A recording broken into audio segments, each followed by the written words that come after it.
Hey guys, कैसे हो? रोम गुरुजी पे आप सभी का स्वागत है। तो एक्चुअली हैशटैग आस्क रोम गुरुजी वाला वीडियो कल आने वाला था, बट मैंने सोचा कुछ अलग करते हैं, सरप्राइज करते हैं और आज ही ये वीडियो रिलीज कर देते हैं। तो हमारे पास क्वेश्चन आ गए हैं 10 क्वेश्चन, जैसे मैंने बोला था मैं आंसर करने वाला हूँ। तो पूरे देखिए, अगर आपका क्वेश्चन इसमें से एक है तो ज़रूर लाइक और शेयर कीजिए, क्योंकि ऑब्वियसली करना तो चाहिए, बट नहीं, मजाक कर रहा हूँ। बट आपके लाइक और शेयर से और सब्सक्राइब से बहुत सपोर्ट मिलता है, ठीक है। तो शुरू करते हैं। सबसे पहले हम जो क्वेश्चन लेंगे वो है ROKD क्या क्या यूज़र नेम है भाई, प्लीज़, मतलब मुझे इसका मीनिंग जानना है, क्यों रखा है आपने ये यूज़र नेम। बट उसके अलावा हम बात करते हैं इनके क्वेश्चन के बारे में, जो है how much do you earn, I know you will not tell but still typing करने में मेरा क्या जा रहा है, वाओ, ओके। तो अगर मैं आपको सच बताऊं तो अभी तक यूट्यूब से मुझे एक भी रुपया नहीं आया है। इस महीने में एक्सपेक्टेड है कि फाइनली वो जो उनका थ्रेशोल्ड होता है वो क्रॉस करके पेमेंट आएगी, पर वो पेमेंट 10,000 से कम ही है। तो आपको एग्जैक्ट फिगर नहीं बता सकता, यूट्यूब के रूल्स होते हैं उसके लिए, बट वो 10,000 से कम ही होने वाली है जो फर्स्ट पेमेंट होने वाली है। इसी के साथ हम नेक्स्ट क्वेश्चन पे जाते हैं। समन्वय जोशी, आई होप अगर मैं आपका नाम मिस प्रोनाउंस कर रहा हूँ तो आप बुरा नहीं मानेंगे, गलती हो जाती है। अगेन सॉरी अगर आपका नाम मिस प्रोनाउंस किया हुआ है तो, ठीक है। तो is the FunTouch 11 actually better than iQOO UI, and are you planning to get your hands on either of the iQOO 7 series? So thank you for asking this question, very interesting question. तो जो iQOO UI है वो अभी भी काफ़ी infancy में अपनी, इतना वेल डेवलप्ड और वेल राउंडेड नहीं लगता है। प्लस विद एवरी अपडेट उसमें थोड़े बग्स इंट्रोड्यूस हो जाते हैं, which is not a very good thing. In comparison to that, the FunTouch OS 11 looks like a very well-rounded and well-developed OS. So honestly speaking, interestingly, yes, FunTouch OS 11.1 is much better than the iQOO UI, just because it's more closer to stock and cleaner. तो जो FunTouch OS 11.1 है वो ज़्यादा better और ज़्यादा well rounded लगता है, और वो ऑब्वियसली स्टॉक से ज़्यादा क्लोजर होने की वजह से ज़्यादा क्लीन और ज़्यादा पॉश लगता है। तो हाँ, iQOO UI से काफ़ी हद तक जो FunTouch OS 11.1 है वो बेटर है, ठीक है। और एज़ फार एज मैं iQOO 7 खरीदने वाला हूँ या नहीं, मैंने पहले बताया हुआ है मैं iQOO 7 का कोई फ़ोन खरीदने नहीं वाला हूँ, बिकॉज पर्सनली मुझे iQOO 7 नहीं खरीदना है। बट अगेन, अगर एज अ बिजनेस भी खरीदना हो तो द इनकम जितनी है अभी वो जस्टिफाई नहीं करती है इतनी इन्वेस्टमेंट करना। सो पर्सनली मैं अपने लिए 3 फ़ोन चॉइसेस रख चुका हूँ, उसके बारे में एक वीडियो कर चुका हूँ, बट नहीं, iQOO 7 सीरीज़ में नहीं खरीदने वाला। इसी के साथ हम अगले क्वेश्चन की तरफ चलते हैं, जो है अंशज भूषण की तरफ। How frequent are software updates on iQOO devices, are you purchasing iQOO 7? तो iQOO 7 परचेस करने के बारे में पहले ही बता चुका हूँ। फ्रीक्वेंट अपडेट के बारे में अगर बताऊं तो आपको हर महीने एक अपडेट आ जाएगा, बट उस अपडेट में क्या होगा इसका आप कुछ बता नहीं सकते। सो जैसे पिछले iQOO कनेक्ट में iQOO ने बोला था कि हम आपका वाइड वाइन L3 वाला इशू फिक्स कर देंगे, तो काफ़ी iQOO 3 यूज़र्स का वाइड वाइन L1 से L3 हो गया है, मतलब वो HD कंटेंट नहीं देख पा रहे हैं। तो कंपनी ने बोला था हम 1 वीक में अपडेट रिलीज़ कर देंगे, उसके बाद से 2 अपडेट आ गए जिसमें सिर्फ सिक्योरिटी पैचेस आए हैं। तो उसके बाद कोई भी ऐसे फिक्स वाला अपडेट नहीं आया है। तो जो क्वालिटी ऑफ अपडेट्स है वो उतनी अच्छी नहीं है, बट हाँ, हर महीने आपको एक अपडेट आ जाएगा, बट वो मोस्टली सिक्योरिटी पैच अपडेट होता है, नॉट एनीथिंग वेरी यूजफुल, ठीक है। इसके बाद अगला अगर हम बात करेंगे वो है आदित्य M का। इन्होंने एक क्वेश्चन के अंदर बहुत सारे क्वेश्चन पूछ लिए हैं, ठीक है। तो अभी हमारे 3 क्वेश्चन हो चुके हैं, ये चौथा क्वेश्चन है, ठीक है। और इस चौथे क्वेश्चन में बहुत सारे क्वेश्चन हैं, तो शुरू करते हैं। सबसे पहले what do you do for haters? तो भाई हेटर्स के लिए एक सिंपल चीज़ है, या तो उनको हाइड कर दिया जाता है चैनल से, या तो उनको यूट्यूब को रिपोर्ट कर दिया जाता है। अगर वो गालियाँ यूज़ करते हैं या हेट स्पीच यूज़ करते हैं तो उनको यूट्यूब को रिपोर्ट कर दिया जाता है, और अगर उनके बारे में ऐसे कंप्लेंट्स किसी और यूट्यूबर ने भी की हुई है, या स्पेसिफिकली मेरे चैनल से ही काफ़ी कंप्लेंट हुई है, तो उनका अकाउंट सस्पेंड भी किया जा सकता है। इसके बाद जो future of iQOO in India है, आपने पूछा है future of iQOO in India क्या है, तो future of iQOO in India वो मैनेज कैसे करते हैं iQOO 7, इस पर डिपेंड करेगा। अगर iQOO 7 को प्रॉपरली अपडेट्स मिल गए, कोई प्रॉब्लम नहीं आई, तो देन कंपनी का फ्यूचर काफ़ी ब्राइट है। बट iQOO 7 के साथ भी उनके अपडेट्स में अगर प्रॉब्लम आए तो कंपनी का फ्यूचर उतना ब्राइट नहीं है, क्योंकि लोगों को फिर बिलीव हो जाएगा कि ये कंपनी उतनी अच्छी नहीं है टू बाय। तो वो तो अभी टाइम ही बताएगा, जब लोगों के हैंड में एक्चुअली फ़ोन आएगा तभी पता चलेगा कि कैसे होता है, और 1 साल बाद क्या इसका रिस्पॉन्स होता है। इसी के साथ where to get the best selling price for iQOO 3। तो जो best selling price for iQOO 3 है वो आपको या तो कैशिफाई पे मिल जाएगी, बट कैशिफाई का इंजीनियर काफ़ी बार आपका जब फ़ोन हाथ में लेता है वो आपको नहीं यहाँ एक स्क्रैच है वहाँ एक डेंट है करके धीरे धीरे करके आपकी प्राइस वैसे ही 2-3 हज़ार कम कर देता है जितना वो आपको कोट करते हैं। तो बेस्ट आपके लिए OLX ही है जहाँ पे आपको बेस्ट प्राइस मिलेगी आपके आईकू 3 के लिए।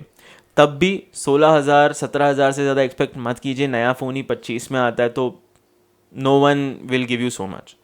इसके साथ हम recommended tempered glass from Amazon, I don't recommend the tempered glass from Amazon. मैंने एक दो ट्राई किया है, not a very good quality, not a very good fit, तो I do not recommend tempered glass from Amazon. There are companies जो iQOO 3 के लिए dedicated एक टेम्पर्ड ग्लास बनाती हैं, आप उन्हें ट्राई कर सकते हैं। इसी के साथ आईकू सिक्योरिटी अपडेट्स, आपने बहुत ही मतलब एक क्वेश्चन पूछा है बट वो वेग सा है, what about the security updates, but अगर मैं आपको बताना चाहूँ सिक्योरिटी अपडेट आपको हर महीने में मिल जाता है बिना कोई टेंशन के, ठीक है। मेन अपडेट में प्रॉब्लम है, मेन अपडेट का पता नहीं। आईकू यूआई वर्सेस FunTouchOS पहले ही आपको बता चुका हूँ। और लास्ट में thanks from me for the amazing content, keep it up bro from Dehradun. अरे thank you so much for the love and affection and I hope you are doing good and staying safe यार, right, love from Pune.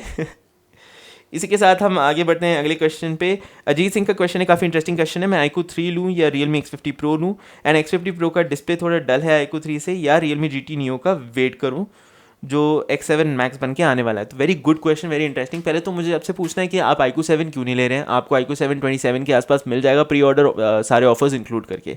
इसी के साथ अगर X50 Pro और iQOO 3 की बात करो तो X50 Pro का डिस्प्ले थोड़ा डल हो सकता है, बट इसके साथ आपको एक फास्टर रिफ्रेश रेट मिल रहा है जो आपको आईकू 3 में नहीं मिलेगा। इसी के साथ Realme UI comparatively iQOO UI से मच बेटर है, और जो X50 Pro है उसका जो चार्जिंग है वो काफ़ी इंटरेस्टिंग है। आप अलग अलग टाइप का फास्ट चार्जिंग यूज़ कर सकते हो एक ही फ़ोन के साथ। तो अगर आपको उनका सुपर फास्ट चार्जिंग वाला चार्जर नहीं मिल रहा है तो आप क्विक चार्ज 4.0 वाला चार्जर यूज़ करके भी अपने फ़ोन को फास्ट चार्ज कर सकते हो, जो मेरे हिसाब से बहुत ही इंटरेस्टिंग चीज़ है। पर मैं आपको एडवाइस करूंगा कि आप Realme GT Neo का वेट कीजिए। GT Neo की प्राइस काफ़ी इंटरेस्टिंग और अच्छी होने वाली है। इसी के साथ उसमें Dimensity 1200 आएगा, मतलब 5G का सपोर्ट भी आएगा। तो आपको सेम प्राइस में अगर 5G मिल रहा है तो आप 4G क्यों ले रहे हैं, ठीक है। इसके साथ हम अगले क्वेश्चन पे जाते हैं। अथर्व सिंह का, प्लीज़ सर बताना कि कहीं 66 वॉट के चार्जर का कोई नुकसान तो नहीं है आईकू में। तो नहीं, 66 वॉट चार्जिंग का कोई नुकसान नहीं है, बट आपको अपनी बैटरी हेल्थ को यूजुअली एडवाइस किया जाता है संभालने के लिए। कभी फ़ोन को 0 to 100 बार बार चार्ज मत कीजिए। फ़ोन को आप मिनिमम 10% तक ले जाइए और 80 to 85% तक चार्ज कीजिए। इससे बैटरी की हेल्थ सबसे ज़्यादा प्रिजर्व होती है, ठीक है। फुल चार्ज करेंगे तो ऐसे कोई प्रॉब्लम नहीं आती। तब बोला जाता है कि आप मोस्टली 80% तक अगर मैक्स चार्ज करोगे तो आपकी बैटरी ज़्यादा चलेगी, ज़्यादा क्वालिटी और हेल्दी रहेगी, ठीक है। तो इन जनरल कोई 66 वॉट के साथ प्रॉब्लम नहीं है। इसके साथ हम विजय के क्वेश्चन पे आते हैं, क्या आईकू 3 में FunTouchOS 11 का अपडेट मिलेगा क्या? नहीं, अपडेट मिलेगा। अभी तक तो ऐसे लग रहा है कि मिलेगा। कंपनी से इसके लिए कोई ऑफिशियल रिस्पॉन्स तो नहीं आया है, बट मोस्टली मिल जाएगा, बट काफ़ी टाइम लगेगा। क्योंकि अब इसके पीछे एक सिंपल रीज़न बताता हूँ।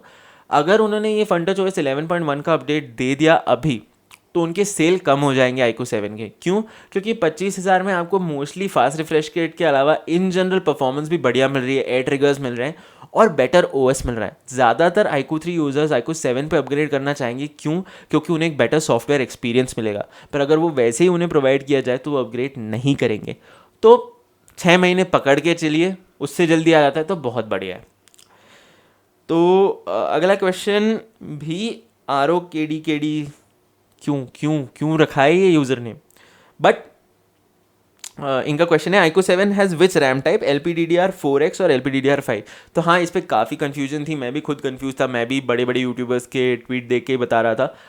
तो कंफर्म ये हुआ है कि इसमें LPDDR4X रैम आती है, 5 नहीं आती। तो आईकू 7 में LPDDR4X रैम आती है। अभी कर ही रहे हैं तो सारे क्वेश्चन जितने मिलते हैं आंसर कर देते हैं। So DJ Plays का क्वेश्चन है, I got iQOO 3 at 23,500. Should I sell it at 21,500 and buy iQOO 7 or Realme X50 Pro? My main priorities are only gaming. Bro, अगर तुमने अभी ख़रीदा है, ठीक है, तो तुम ख़रीदने के बाद ज़्यादा नहीं लूज़ कर रहे हो एक्चुअली। अगर तुम बेच पा रहे हो 21,500 में तो बेच दो, गेट रिड ऑफ इट, ठीक है, और नया टॉप नॉच ले लो if you can do it. Otherwise don't waste money gaming के मामले में iQOO 3 में वैसे भी कोई प्रॉब्लम नहीं है, आप एन्जॉय कर सकते हो। इसी के साथ एम हॉट इस यूज़र अकाउंट से क्वेश्चन आया है, SD888 लेना चाहिए या नहीं, consider heating issues in all 888 phone. तो बहुत सारे यूट्यूबर्स इसके बारे में बात कर रहे हैं। स्नैपड्रैगन 870 ज़्यादा एफिशिएंट और ज़्यादा हीट के मामले में बेटर फ़ोन है अभी भी, ठीक है, जो चिपसेट है वो बेटर है फॉर अ सिंपल रीज़न। 888 की जो एक कोर है, जो अल्ट्रा कोर है, उसका एक हीटिंग इशू है, ठीक है। ऑब्वियसली पावर वो काफ़ी बढ़ाता है बट हीटिंग होती है। अब लेना नहीं चाहिए इसकी वजह से ये थोड़ा एक्स्ट्रा स्ट्रेच हो गया। जैसे वन प्लस में जो इश्यूज़ आ रहे थे वो उन्होंने हीटिंग के फिक्स कर दिए हैं, अभी भी आ रहे हैं। iQOO 7 में किसी को भी अभी तक हीटिंग का कोई इशू नहीं आया है। तो इसके अराउंड कंपनियों ने एक वे ढूंढ लिया है कि ताकि वो जो हीटिंग की प्रॉब्लम है वो आपको ज़्यादा नज़र ना आए। तो मेरे हिसाब से कोई टेंशन नहीं है, 888 फ़ोन के ले सकते हो, बट एक बार रिव्यूज़ वगैरह सब चेक कर लो कि क्या कंपनी ने ये हीटिंग इशू फिक्स कर दिया है या नहीं, बिकॉज मोस्टली सारी कंपनियां ये हीटिंग इश्यूज फिक्स कर चुकी हैं, कुछ कुछ के बाकी हैं तो वो हो जाएगा, बट मोस्टली अगर आपके फ़ोन में डेडिकेटेड कूलिंग के लिए कुछ है तो आपको कोई प्रॉब्लम आएगी ही नहीं, ठीक है। इसके साथ फायर क्यूटा गेमिंग का क्वेश्चन लेते हैं। Very much confuse between iQOO 7 and iQOO 7 Legend, is there major camera performance and gaming difference. ठीक है, मेजर कैमरा डिफरेंस हाँ है। एक 13 मेगापिक्सल का 50 mm पोर्ट्रेट कैमरा आता है जो ऑब्वियसली उसके वो छोटे से एक black and white mono sensor से बेटर है, ठीक है। तो ऑब्वियसली ये आपको एक जो कैमरा की लेंस है वो बेटर मिलती है, very interesting and very good lens, उससे आपके पोर्ट्रेट शॉट बहुत ही ज़्यादा इंप्रूव हो जाएंगे। तो ऑब्वियसली कैमरा में डिफरेंस है। गेमिंग में इतना नहीं है, 870 और 888 के बीच में आपको एक्चुअल में इतना कुछ डिफरेंस पता नहीं चलने वाला है, उसकी आप टेंशन प्लीज़ मत लीजिए। परफॉर्मेंस इन जनरल नहीं, आपको डे टू डे यूसेज में अगेन 870 और 888 में कुछ डिफरेंस नहीं पता चलेगा। इनफैक्ट iQOO 7 में ज़्यादा बड़ी बैटरी है तो वो ज़्यादा देर आपको लास्ट करेगा, तो ये आपको याद रखना है। तो मेरे हिसाब से आप iQOO 7 ले लीजिए, थोड़ा पैसे बचा लीजिए, ठीक है, and you can use that money letter.